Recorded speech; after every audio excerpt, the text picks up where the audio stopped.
In this video we're going to be looking at Solo Play 40K, coming up after this.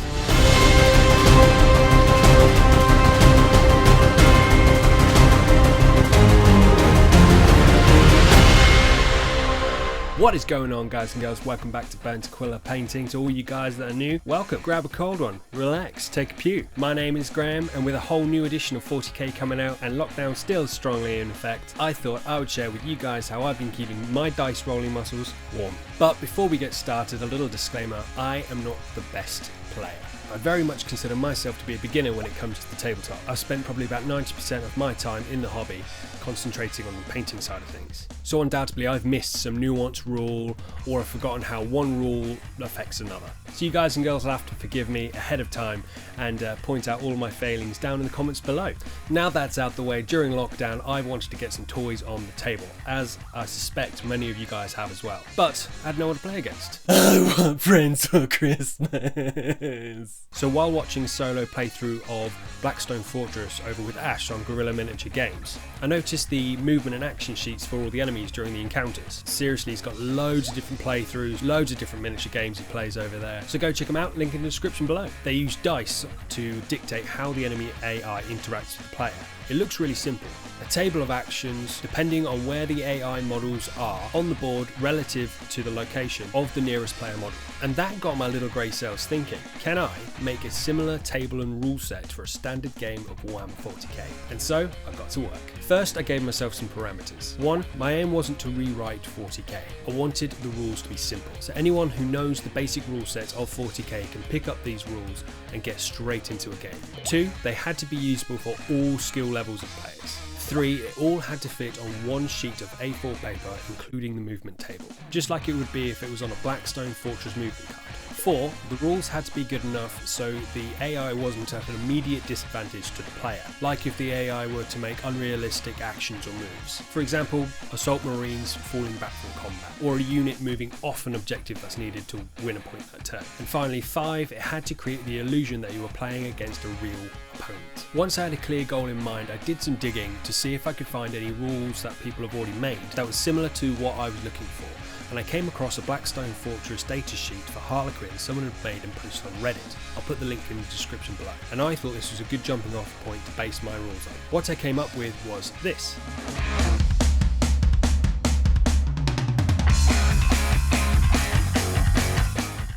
As you can see, it consisted of a movement table, some simple rules on how to use that table, a reroll chart and rules, and how the AI would act in the shooting phase. The movement table covers all movement options that would happen in a standard game of 40k, and one other option for any out-of-the-box situations. The player, you and I, chooses a unit to move and then chooses a movement type from the table. Then you would roll a d20 dice, and the outcome of that roll would dictate what that unit does depending on the number value on the table. If you don't have a d20 dice, don't worry, neither do I. I use a free dice rolling app. There's loads on the App Store. Go have a look, choose the one you want. Or if you don't want to do that, grab a hat, tear up 20 pieces of paper, 1 to 20 on them with a pen, and lucky dip it. The movement options I broke down into 6 points. Normal move, use the characteristics on your datasheet. Advanced move, roll a dice, add that total to the characteristics of your datasheet. Normal move away, use the characteristics on your datasheet but move away from the enemy. Fall back, make a fall back move as per the core rules. Hold, self-explanatory, and stagger. So you choose from hold, heroic intervention, an advanced move, or a normal move away. Making this table, I felt like it wasn't going to be foolproof. The player had a chance once per turn to try and rectify that move, just in case the AI's unit rolled an unrealistic or ridiculous option, to make it more like a real person was playing. Think of it as a different type of CP that you can only use once during your AI movement phase. I also added some rules for the shooting phase for how the AI should act. After some really quick playtesting, I quickly realised that, lo and behold, the first draft of my solo play 40k sheet was far from polished. There was a number of things I knew straight away that definitely needed changing. I got rid of the move back option and just changed it to a normal move, as I thought it was a bit pointless and really didn't need to be there. The player could dictate which direction the unit should move. I also made minor changes to point 3 on the rules to use the movement table. That will all become clear later on in the video. I also played around with the spread of movement options in the table to make it more optimized for a more enjoyable game. I found that a couple of times when the enemy AI needed to move forward, they would quite often land on a hold option, and this made the army separated untacked tactfully across the board. I felt like after these changes that my solo rules were a lot more optimised, but were still easy to use for all players. But I wanted something a little bit more. And instead of writing more rules and changing things around again, why not have the players on both sides use tactical objectives? This would force the enemy AI to play more tactfully, going for objectives and therefore playing like a real opponent. In my little playtesting, this worked really well. I spent a lot less time trying to work out how I could make the AI feel like a real opponent, because I had those clear objectives that I needed to get to win the game. Now with the rules fleshed out and all the mistakes that I could see rectified, I set up a full game with them. And with the weather looking so good at the moment, I went outside.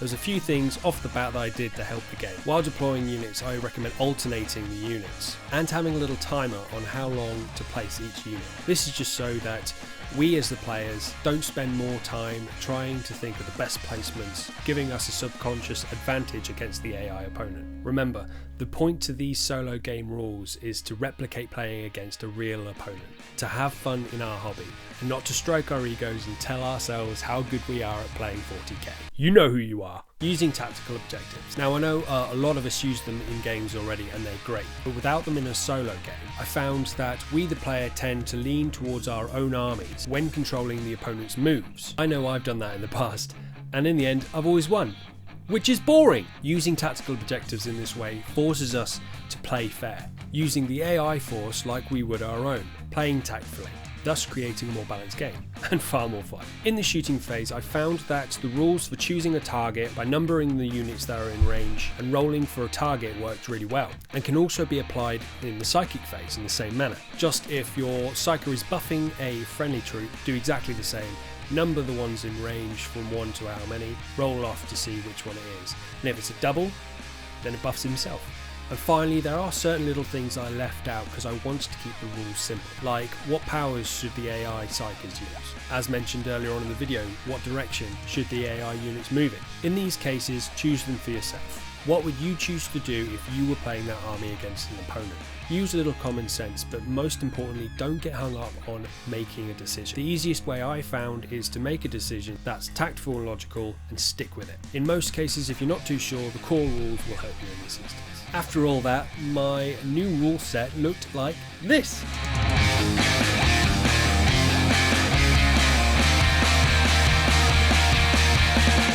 A little bit dog-eared, don't you think? So I retyped them up, and here they are, my final solo play 40k rule set.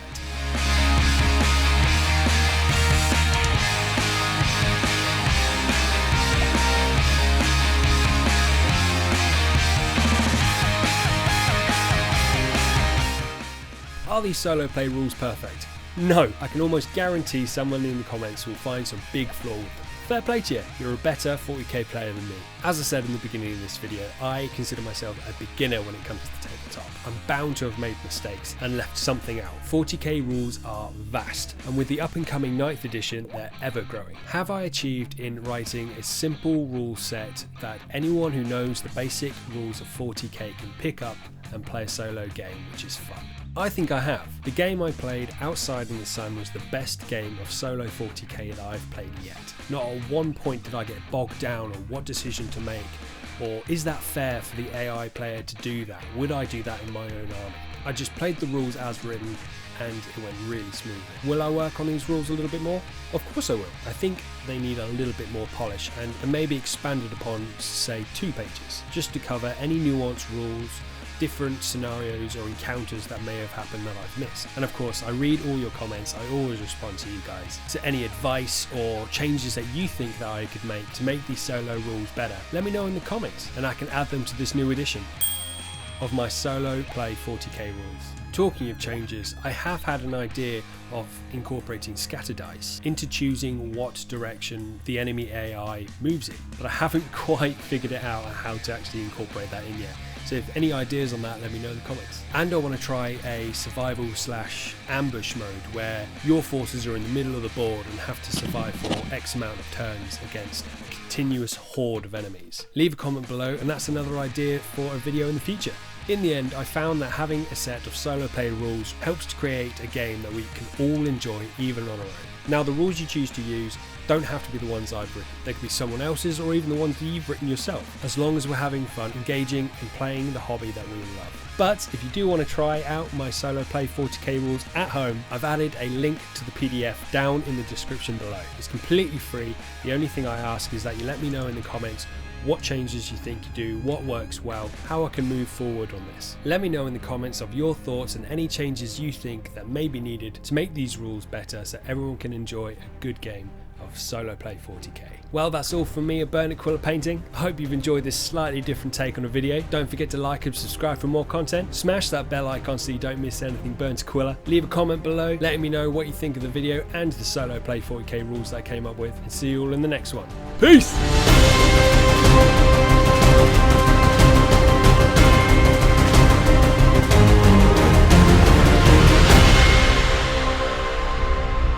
Guerrilla Miniature Games. That's a tongue twister. Guerrilla Fortress over at Guerrilla Ash on Guerrilla say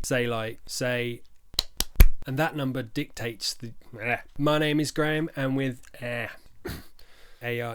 quick play excuse me quickly, not really quickly